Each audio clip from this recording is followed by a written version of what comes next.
சிம்பிளான சிக்கன் கறி, அது ஒன் பாட்டில் பண்ண போகிறோம். சப்பாத்தி, ரைஸ், பரோட்டா, நான் எல்லாத்துக்குமே ரொம்ப ரொம்ப பர்ஃபெக்டாக இருக்கும். இட்லி தோசைக்கும் ரொம்ப நல்லாயிருக்கும். இதுக்கு ப்ரெஷர் குக்கரில் 2 டேபிள் ஸ்பூன் ஆயில் போட்டுட்டு பட்டரும் நெய்யும் போட்டுக்கலாம். அதுக்கப்புறம் ஸ்பைசஸ் போட்டுக்கலாம். அதுக்கப்புறம் வெங்காயம் நல்லா சாஃப்டாக வரைக்கும் வதக்கணும். ஸ்பைசஸ்ங்கிறது என்னென்னா ஜீரகம், பட்டை, கிராம்பு, ஸ்டோன் ஃப்ளவர், ஸ்டார் அனீஸ் இதெல்லாம் போட்டுக்கலாம். பே லீஃப் எல்லாம். ஆனியன் நல்லா ப்ரௌன் ஆக வரைக்கும் வதக்கினதுக்கப்புறமா இஞ்சி பூண்டு போட்டுக்கலாம்.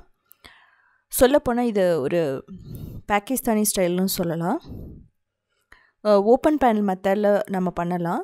பட் அதுக்கு நமக்கு டைம் இல்லைங்கும்போது இது மாதிரி பண்ணிக்கலாம். இப்போ தக்காளி ஒரு 4 தக்காளியை பொடி பொடியாக கட் பண்ணியும் போடலாம், இல்லை தக்காளி நீங்கள் அரைச்சும் போடலாம்.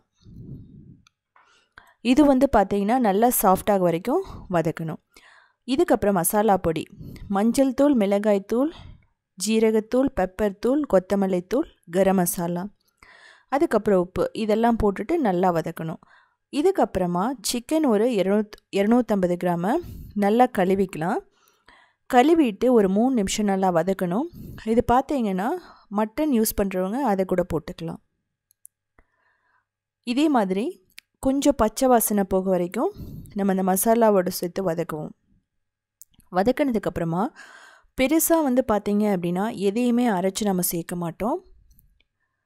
இதில் நம்ம சேர்க்க போகிறது தண்ணி, தயிர், அதுக்கப்புறம் கஸ்தூரி மேத்தி, அவ்வளோதான். ஸோ கொஞ்சம் கலர் மாறி இருக்கு சிக்கன். இப்போ தயிர் ஒரு 1/2 கப் போட்டுக்கலாம். தயிர் 1/2 கப் போட்டுட்டு மீடியம் ஃப்ளேமில் வச்சுட்டு நீங்கள் மிக்ஸ் பண்ணணும். தயிர் கட்டியாக இருந்தாலுமே ஓகே தான், நல்லா தான் இருக்கும். அதே மாதிரி இதுக்கு ரொம்ப ரொம்ப புளிச்ச தயிர் நீங்கள் யூஸ் பண்ண வேணாம். ஸோ மீடியமாக புளிச்சிருந்தா ரொம்ப நல்லாயிருக்கும். ஸோ உங்களுக்கு ஏதாவது அரைச்சி ஊற்றணுன்னா முந்திரி வேணால் நீங்கள் அரைச்சி முந்திரியும் கசகசாவும் அரைச்சி ஊற்றலாம்.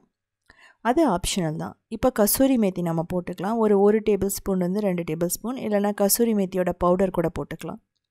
கசூரி மேத்தி அப்படிங்கிறது பார்த்திங்கன்னா ட்ரைடு ஃபெனுக்ரீக் லீவ்ஸ், அதாவது என்னென்னா வெந்தயக்கீரையை நம்ம வெயிலில் காய வச்சு எடுத்து வச்சிட்டோன்னா ரொம்ப டேஸ்ட்டாக இருக்கும். இது ஹெல்த்தியானது கூட, ஃப்ளேவருக்கும் நல்லாயிருக்கும். இப்போ மூழ்கிற அளவுக்கு மட்டும் தண்ணி ஊற்றிடுங்க. தண்ணி ஊற்றிட்டு இது கொதிக்கணும். கொதிச்சதுக்கப்புறமா நான் மூடி போட்டு ஒரு 5 விசில் விடலாம். நல்லாவே வெந்துடும். அதுவுமே பார்த்திங்கன்னா நம்ம மீடியம் ஃப்ளேமில் வைக்கணும். இந்த ஸ்டேஜில் தேவையான அளவு உப்பு, மிளகாய்த்தூள் டேஸ்ட்டு பார்த்துட்டு போட்டுக்கணும். ஏன் அப்படின்னா நீங்கள் கடைசியாக போடும்போது நமக்கு அந்த சிக்கனுக்குள்ளெல்லாம் உப்பு இறங்காது. ஸோ அதனால் நம்ம குக் ஆகிறதுக்கு முன்னாடியே இதெல்லாம் பார்த்துக்கணும். நல்லா கொதிக்கும் போது மட்டும்தான் ப்ரெஷர் குக்கர் மூடியை போட்டுட்டு ஒரு 5 விசில் மீடியம் ஃப்ளேம். ஸ்டீமெல்லாம் போனதுக்கப்புறம் எடுத்திங்கன்னா ஆயிலெல்லாம் ரிலீஸ் ஆகி நம்ம எப்படி ஓப்பன் பேன் மெத்தடில் பண்ணோமோ அதே மாதிரி பர்ஃபெக்டாக இருக்கும். இன்கேஸ் கிரேவி கொஞ்சம் திக்காக வேணும்னா திரும்ப பார்த்திங்கன்னா ஒரு 5 நிமிஷம் குக் பண்ணலாம். பட் ரைஸ்க்கெல்லாம் பார்த்திங்கன்னா இது ரொம்ப பர்ஃபெக்டாக இருக்கும். வின்டருக்காக இருக்கட்டும், குழந்தைகளுக்கு சளி அப்படியெல்லாம் இருக்கும்போது இது மாதிரி கொடுக்கும்போது சீக்கிரமாக சரியாகும். ஏன்னா மிளகுத்தூள், ஜீரகத்தூளெல்லாம் நம்ம சேர்த்திருக்கோம். நான் சொன்ன மாதிரி இது பார்த்திங்கன்னா நான், சப்பாத்தி, ரைஸ், இட்லி, தோசை, பரோட்டா, பூரி எல்லாத்துக்குமே பர்ஃபெக்டாக இருக்கும். இன்கேஸ் சிக்கன் பிடிக்காதவங்க காலிஃப்ளவரோ இல்லைன்னா மஷ்ரூமோ போட்டுக்கலாம். உருளைக்கிழங்கு ரொம்ப நல்லாயிருக்கும், பன்னீர் நல்லாயிருக்கும்.